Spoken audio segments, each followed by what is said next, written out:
युद्ध को कारोबार, युद्ध को बिजनेस समझने वाले जायनिस्ट देश इजराइल और उसका दोस्त अमेरिका, दोनों जब दुनिया भर में फंस गए हैं तो अब ईरान की तरफ फिर से रुख करने वाले हैं। यह दावा मैं नहीं कर रहा, यह दावा तमाम सारे सोशल मीडिया प्लेटफॉर्म के जरिए किया जा रहा है। यह दावा ईरान की तरफ से भी किया जा रहा है क्योंकि ईरान लगातार इसके संकेत दे रहा है और ताकीद करा रहा है इजराइल को लेकर कि यह दावा बाकायदा रशिया की तरफ से जारी की गई एक इंटेल में किया गया, जिसमें बताया गया कि इजराइल और अमेरिका फिर से ईरान पर हमले की तैयारी कर रहे हैं। आज के इस वीडियो में इसके बारे में आपको बताऊंगा और साथ में बताऊंगा कि कैसे ईरान के पक्ष में सीधे तौर पर चाइना, नॉर्थ कोरिया और रशिया सबके सब खड़े हो गए। ना सिर्फ खड़े हो गए हैं बल्कि अब तेहरान में इन सारे देशों ने हथियार भेजना शुरू कर दिया है। खबर बताऊंगा क्या है, आपको दिखाऊंगा कि कैसे यमनी मिसाइलों ने किस तरीके से इजराइल में ऐसी तैसी कर दी है, पूरा बवाल मचा दिया, अफरा तफरी का माहौल है, किस तरीके से हमला किया यमन की मिसाइलों ने, किस तरीके से एक बार फिर से तेल अवीव से लेकर के हाइफा तक को दहलाने की कोशिश की गई, वो खबरें भी मैं आपको दिखलाने की कोशिश करूंगा। और साथ में आपको बताऊंगा कि कैसे डोनाल्ड ट्रंप अब न्यूक्लियर वॉर की धमकी देने पर उतारू हो गया है। तमाम सारी बातें बताऊंगा और साथ में दिखाऊंगा कि गजा में किस तरीके का सूरत हाल है, वहां किस तरीके से लोग मारे जा रहे हैं। तमाम सारी तस्वीरें आपको दिखाने जा रहा हूं, लेकिन सबसे पहले जरा ये ट्वीट देखिए। दोस्तों, ये तस्वीरें जो हैं, इसमें एक तस्वीर आपको दिख रही होगी अयातुल्ला अली खामेनेई की और दूसरी तस्वीर है दोस्तों एक मिलिट्री कार्गो की। दावा किया गया कि रशिया और चाइना और नॉर्थ कोरिया ने ईरान में हथियारों की एक बहुत बड़ी खेप भेजी है। बहुत भारी तादाद में, बहुत भारी संख्या में हथियारों से लदा हुआ ये कार्गो अब तेहरान पहुंचना शुरू किया गया है और सीधे इसमें वेपन्स हैं और एनिमेशन से, यानी कि गोला बारूद और हथियारों का जखीरा ईरान को पहुंचाया जाना शुरू हो गया है लार्ज स्केल पर, सीधे तौर पर। और ये तैयारी मानी जा रही है इजराइल और अमेरिका के खिलाफ युद्ध को लेकर के, क्योंकि बीते दिनों रशिया ने ताकीद कराया था कि ईरान पर जो है फिर से इजराइल और अमेरिका हमला कर सकते हैं और उसी की ये तैयारियां दोस्तों नजर आ रही हैं। साइलेंस नाम का एक ट्विटर हैंडल, उसने बाकायदा इसकी जानकारी दी और बताया कि Russia, China and North Korea are sending massive quantities of weapon and ammunitions to Iran, a large scale rearmament effort to the preparation for the upcoming war with the United States and Israel। बताया गया सीधे तौर पर कि जल्दी ही होने वाले Iran, Israel और अमेरिका के साथ होने वाले वॉर से पहले नॉर्थ कोरिया, रशिया और चाइना ने हथियारों के खेप पहुंचाना ईरान को शुरू कर दिया है। उधर इन सब कयासों पर मुहर अयातुल्ला अली खामेनेई साहब के एक बयान से भी लग जाती है दोस्तों। शहर इमामी ने एक उनका बयान पोस्ट किया बाकायदा, जिस बयान में उन्होंने ये कहा कि अगर इस बार विवाद फिर से शुरू हुआ तो 48 घंटे के भीतर पूरे इजराइल को पैरालाइज कर देंगे। ये बात अयातुल्ला अली खामेनेई की तरफ से कही गई। शहर इमामी का एक ट्वीट जरा पढ़िए। इसमें कहा गया कि Iran wants it will paralyse Israel with in 48 hours if a new conflict begin. सीधे तौर पर कहा गया अगर नए सिरे से फिर से हमला हुआ या कुछ भी ऐसा किया गया, हरकत की गई, तो अगले 48 घंटे के भीतर इजराइल को पैरालाइज कर देंगे। यह बात सीधे तौर पर धमकी दे दी गई। एक और देखिए, मेहर न्यूज एजेंसी के हवाले से खबर, तेल Aviv become ghost town if cease fire violated.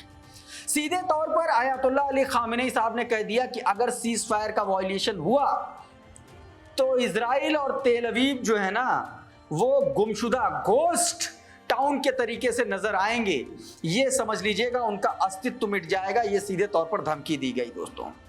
तो एक इस तरीके से उधर ये देखिए, ये ईरान के जो मिलिट्री चीफ हैं उनका बयान सामने आया, अब्दुल रहीम मौसावी का। उन्होंने क्या कहा, special preparedness plans devised for Iran's armed forces सीधे तौर पर दोस्तों बताया गया कि अब जो उनका जो सिविल डिफेंस है उसको भी मजबूत करने की तैयारी ईरान करने लगा है। इन्होंने देखो एक मीटिंग में कहा, in comments of the meeting of the permanent committee of the civil defence organisation of Iran, Iran की जो सिविल डिफेंस ऑर्गेनाइजेशन है उसकी परमानेंट कमेटी की मीटिंग में यह बात बाकायदा ईरान के आर्मी चीफ ने कही, यानी कि कहीं ना कहीं ये संकेत हैं आने वाले खतरे को लेकर के।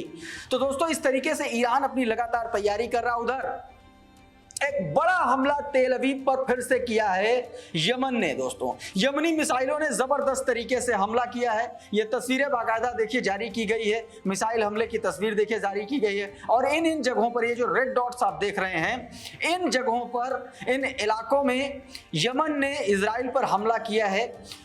मिडिल ईस्टर्न अफेयर नाम का ट्विटर हैंडल है, उसने इस बात की जानकारी दी। ना सिर्फ उसने बल्कि चाइना इन इंग्लिश ने बाकायदा इसकी ब्रिगेडियर जनरल याह्या श्रीनी का जो बयान आया उन्होंने बाकायदा बयान देकर के ये बताया कि उन्होंने हमला किया। उन्होंने बताया कि the Yemeni armed forces have launched military operation targeting Ben Gurion airport with a hypersonic ballistic missile. The strike triggered mass panic forcing 3 million Zionist to flee into shelter. सीधे तौर पर बताया गया कि बेन गुरियन एयरपोर्ट को फलस्तीन ballistic missile के जरिए निशाना बनाया गया, जिसमें वहां पर भगदड़ मच गई और 3 मिलियन 30 लाख जायनिस्ट जो है शेल्टर्स में जाने के लिए मजबूर हो गए। ये दोस्तों सीधे तौर पर यमन के प्रवक्ता का एक बयान आया जिसमें यह बात कही गई। उधर डोनाल्ड ट्रंप ने स्काई न्यूज को दिए गए एक बयान में सीधे तौर पर सवाल के जवाब में कहा कि अगर जरूरत पड़ी तो वो न्यूक्लियर वॉर भी छेड़ सकते हैं। यानी कि डोनाल्ड ट्रंप नीचता की हद तक जा चुका है। वो डोनाल्ड ट्रंप जो खुद को एक तरीके से अपने आप को एक सबसे बड़ा पीस मेकर मानता है, वो अब ये कह रहा है कि वो जरूरत पड़ेगी तो वो जो है अब न्यूक्लियर वॉर शुरू कर देगा। सीधे तौर पर मिडिल ईस्ट ऑब्जर्वर नाम का ट्विटर हैंडल है, उसने ये वीडियो, छोटा सा वीडियो जारी किया है। आप जरा ये वीडियो देखिए छोटा सा, और उसके बाद मैं आगे की बात करता हूं। Well, you just have to read what he said. He was talking about nuclear. When you talk about nuclear, we have to be prepared. तो दोस्तों इसने सीधे तौर पर इन्होंने कहा कि we are fully prepared for nuclear war, जो है हम न्यूक्लियर वॉर के लिए पूरी तरीके से तैयार हैं। एक तरीके से न्यूक्लियर वॉर को ये प्रमोट करता हुआ नजर आ रहा है। उधर इजराइल के मंत्री ने, दोस्तों इजरायली मिनिस्टर ने, इतमार बेन गिवीर ने सीधे तौर पर गजा के खिलाफ बयान देते हुए कहा कि गजा में रहने वाला हर आदमी जो है वो इजराइल का दुश्मन है। यानी कि आप इजराइल की सोच देखिए, जो गजा में बच्चे मर रहे हैं, जो भुखमरी से बच्चे मर रहे हैं, उसके पीछे यही सोच काम कर रही है। इसने कहा every living in Gaza is potential enemy, even the children, this is a war of existence and there is no place for mercy. सीधे तौर पर कहा कि गजा का हर व्यक्ति उनका दुश्मन है, पोटेंशियल दुश्मन है, चाहे वो बच्चे हों, चाहे कोई भी हो, और दुश्मन के लिए कोई दया का भाव नहीं। ये सीधे तौर पर इजराइल का मामला है। उधर दोस्तों गजा के खान यूनुस में देखें किस तरीके से इजरायली हमले में अल अलबानी मस्जिद जो है वो जमीदोज हुई है। देखिए खान यूनुस गजा के, देखिए कितना जबरदस्त अटैक हुआ, और यहाँ पर अचानक से इजरायली हमला हुआ और उसमें पूरी की पूरी मस्जिद जो है वो धराशायी हो गई, पूरी तरीके से तबाह हो गई। उधर जोहरान ममदानी ने गजा का एक एरियल व्यूज, मतलब एक पिक्चर दिखाई जिसमें यह पता चल रहा है कि किस तरीके से गजा को बर्बाद कर दिया जायनिस्ट ने। और उन्होंने एक ट्वीट लिखा कि an aerial view of Gaza City this week from the Jordanian military aircraft shows that land reduced to rubble, a city bombed beyond recognition, you still home to 2.3 million people fighting to survive. ये तस्वीरें देखिए, और उन्होंने बताया कि किस तरीके से यहाँ पर लोग सर्वाइव कर रहे हैं।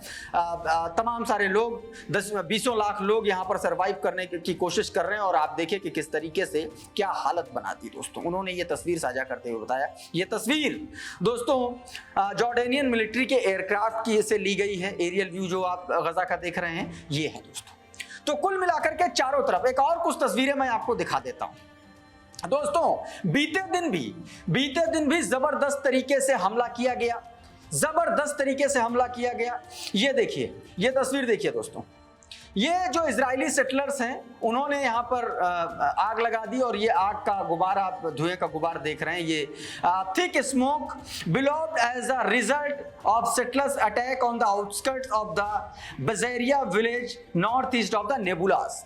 नेबुलास के बजेरिया गांव में किस तरीके से जो इजरायली सेटलर्स हैं उन्होंने जो वहां के लोकल्स हैं उनके घरों को आग लगा दी। ये तस्वीरों में आप साफ तौर पर देख सकते हैं। एक और तस्वीर देखिए, आग का एक और क्लोजअप शॉट, किस तरीके से वहां पर आग लगाई है। ये भी वीडियो आप देखिए किस तरीके से यहाँ पर जल रहा है। तो कुल मिलाकर के दोस्तों देखिए, गुंडाई का आलम यह है, इजराइल की दादागिरी का आलम यह है कि वहां बच्चों तक को भी नहीं छोड़ा जा रहा है। तो दोस्तों अभी के इस वीडियो में फिलहाल इतना ही। बहुत बहुत शुक्रिया, बहुत बहुत धन्यवाद। आप जुड़े रहिए आपके अपने चैनल द कॉन्फ्लिक्ट लेंस के साथ। नमस्कार।